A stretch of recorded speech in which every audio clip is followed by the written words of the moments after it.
palabra al embajador representante de la República del Ecuador. Muchas gracias, señor presidente.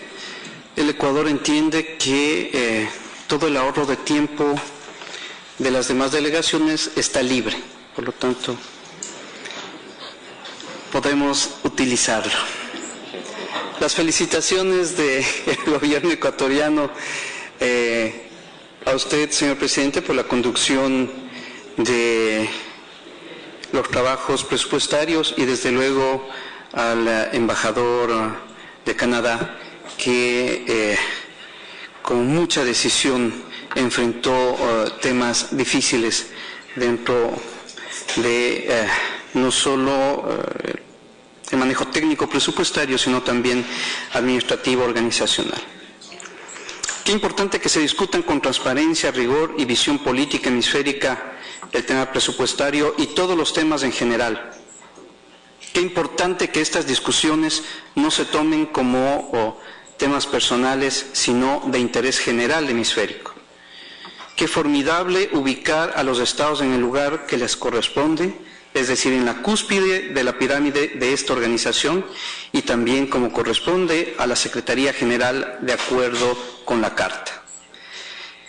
El solo hecho de coincidir todos los estados en tener una voz más fuerte para decidir en qué invertir nuestros recursos y exigir cuentas claras y precisas a la gerencia de la organización ya es un avance fundamental dentro de este presupuesto.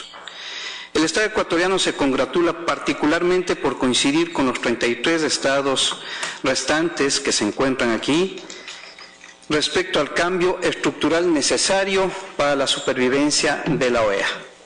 La coincidencia con la aplicación urgente de la visión estratégica aprobada y sobre todo con la coincidencia de las funciones que le corresponden tanto a los estados como a la Secretaría General.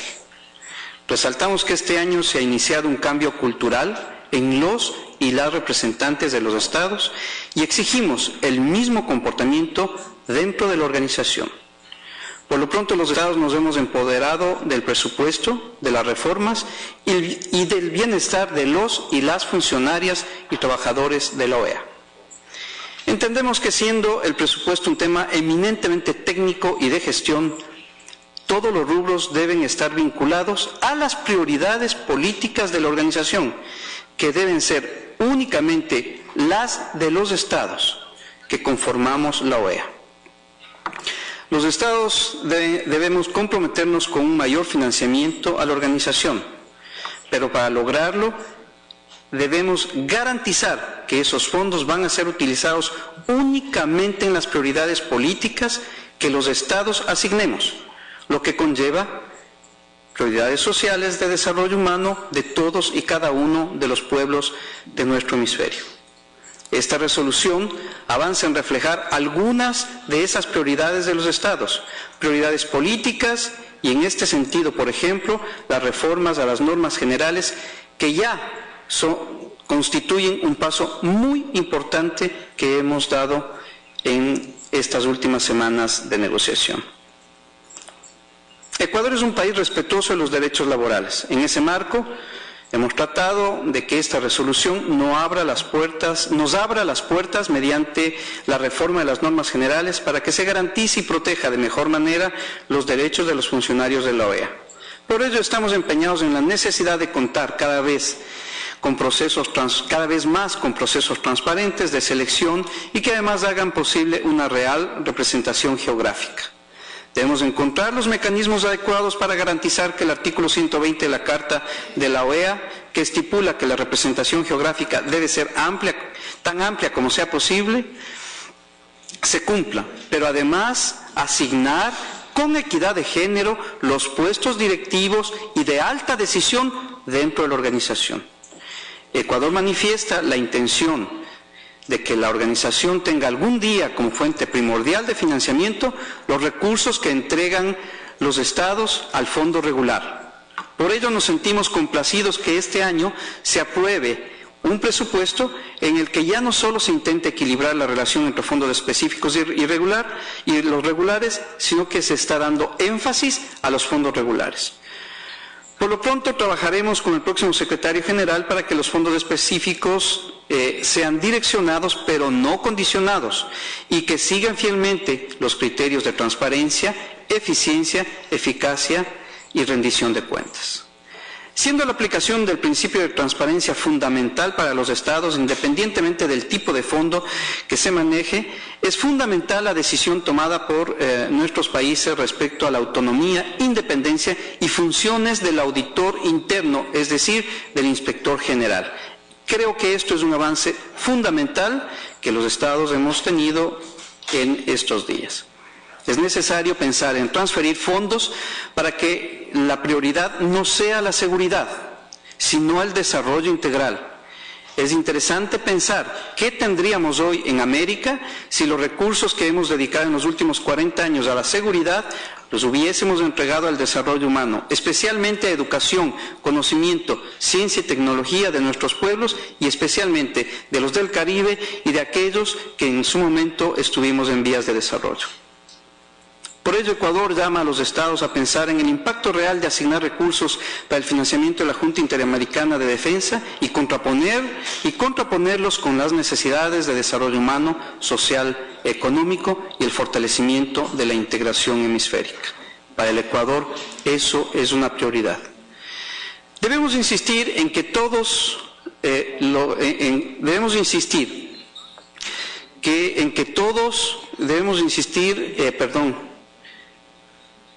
en que todo el sistema interamericano de derechos humanos debe ser financiado únicamente por el Fondo Regular de la OEA, para evitar que los intereses de quienes financian actividades específicas orienten las acciones de los órganos del sistema. Me permito anticipar que trabajaremos para finalizar el vínculo financiero de la OEA con fundaciones que se encuentran bajo su paraguas. No entendemos cómo en este tiempo, hoy, estas ONGs tienen financiamiento, es decir, estas organizaciones no gubernamentales tienen financiamiento de nuestros estados, sin rendirnos cuentas, sin tener voz en los proyectos que ejecutan y utilizando nuestro emblema como si fueran parte de nuestra organización.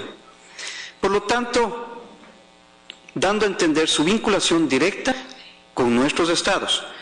Se evidencia que existen 3 fundaciones afiliadas a la OEA que reciben financiamiento por parte de la organización, 2 que reciben financiamiento por parte de la organización.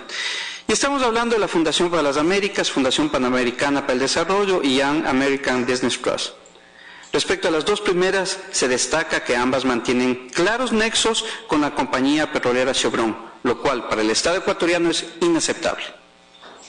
Finalmente, señor presidente, tengo que mencionar que la Asamblea General de la ONU adoptó ayer, con el respaldo de 188 estados, como ya lo han dicho otros países, la resolución titulada Necesidad de poner fin al bloqueo económico, comercial y financiero impuesto por Estados Unidos contra Cuba.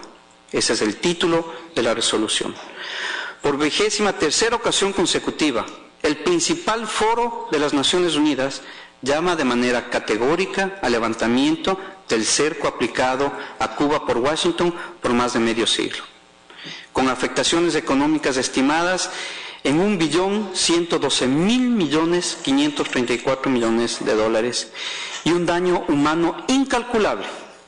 Esta política unilateral está vigente desde el 19 de octubre de 1960 y afecta las relaciones ya no solo de Cuba con Estados Unidos, sino de gran parte de los países miembros de la OEA.